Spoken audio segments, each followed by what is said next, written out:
I always thought I knew my daughter. Then I found her diary, and 3 pages in, I realized I didn't know her at all. My name is Rachel, and my daughter Emma is 14 years old. For most of her life, she had been the kind of kid who talked. Not just talked, but really talked, the way some children do before the world teaches them to hold things in. She would come home from school and tell me everything, the small stuff and the big stuff, all mixed together in one long stream of thought while she ate her snack at the kitchen counter.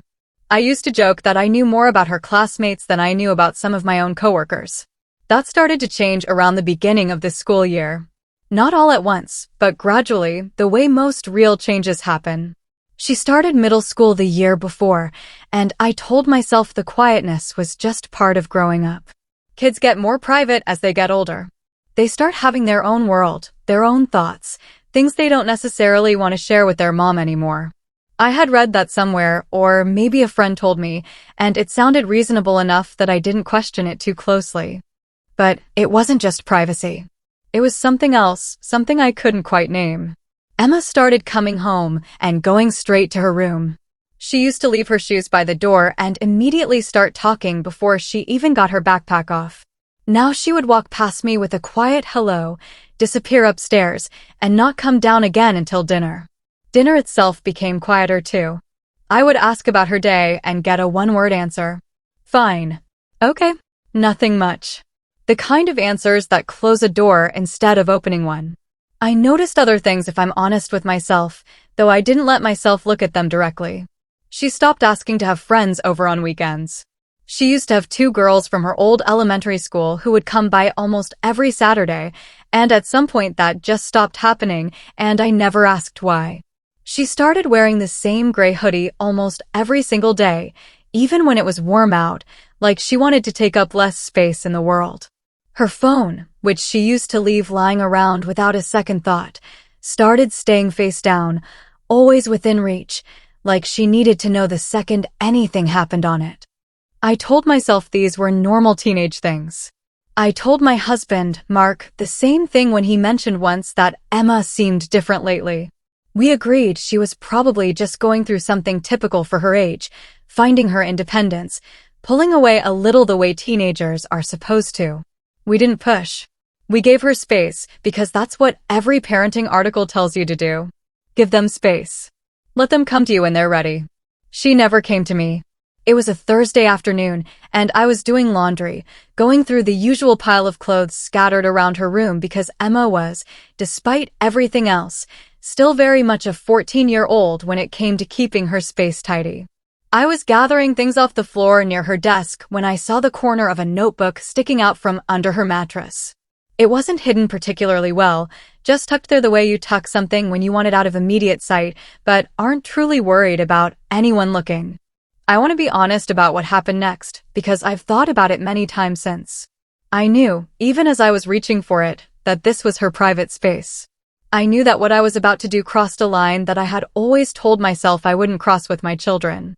But there was something about the months of silence, the closed door, the one-word answers, that made my hand move toward that notebook before my conscience had a chance to stop it. I sat down on the edge of her bed, and I opened it, and I started reading. The first few pages were ordinary. Notes about classes, a complaint about a math test, a few doodles in the margins. Then I turned the page and I read 3 sentences that changed the way I understood everything that had been happening in my house for the past several months.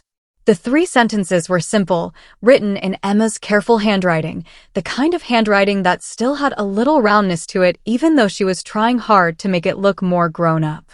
She had written that she didn't know how much longer she could keep pretending things were fine at school. She had written that she dreaded walking into the cafeteria every single day.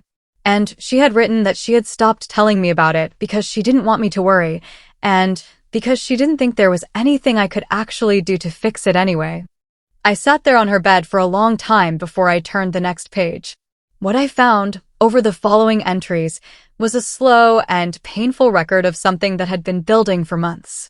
There was a group of girls in her grade, led by a girl named Olivia who Emma had actually been friendly with the year before. Somewhere over the summer, Something had shifted, and Emma had become the target of a kind of exclusion that was deliberate and constant. Not the dramatic, obvious kind of bullying you might picture, but the quieter kind that's almost harder to point to. Being left out of group chats. Overhearing herself being talked about in the hallway. Sitting down at a lunch table and watching everyone get up one by one until she was sitting alone. Comments about her clothes, her hair, the way she talked. Small cuts that added up over weeks into something much bigger. She had written about wearing the same hoodie because it felt like armor, like something she could disappear into. She had written about checking her phone constantly because she was terrified of what new screenshot or comment might be waiting, and equally terrified of missing something that everyone else had already seen. She had written, on one page near the end, that she felt like she was disappearing a little more every day, and that she didn't know how to tell me without feeling like she was failing at something she was supposed to handle on her own.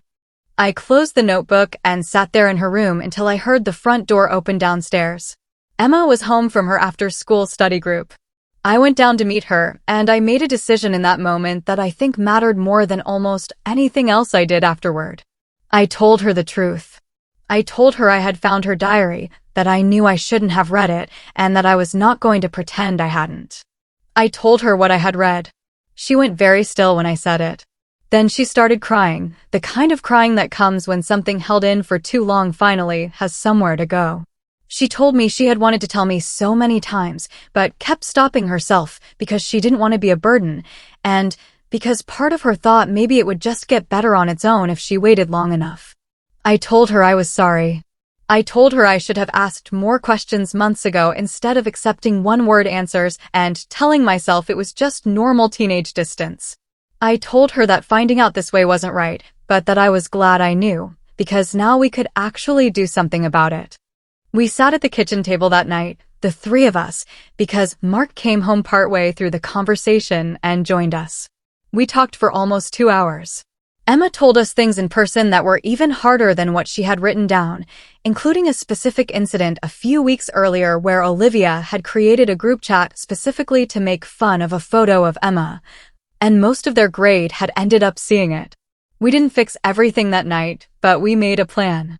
The first thing we did was contact the school the next morning and request a meeting with the counselor, bringing some of what Emma had described.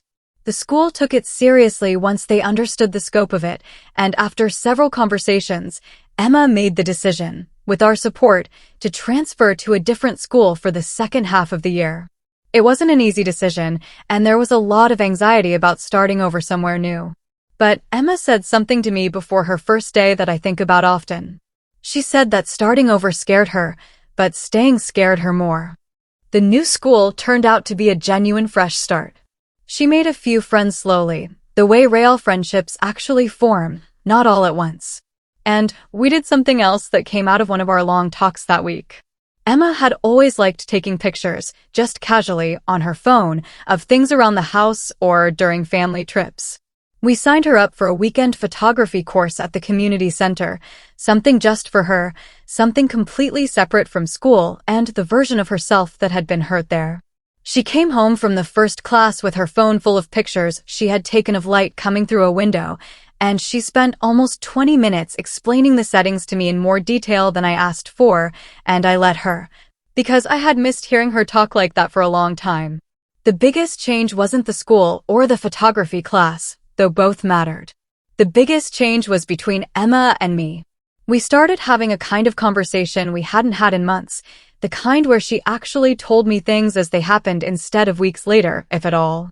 I made a point of asking real questions instead of accepting one-word answers, and she made a point of trusting that I could handle hearing hard things without panicking or making it worse. A few weeks after she started at the new school, she came down for dinner and told me, completely unprompted, about a girl in her photography class who had invited her to sit together at lunch the following week. She said it casually, the way she used to tell me things before all of this started.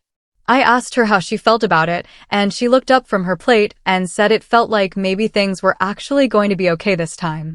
I told her I thought so too. And for the first time in a long time, I actually believed it.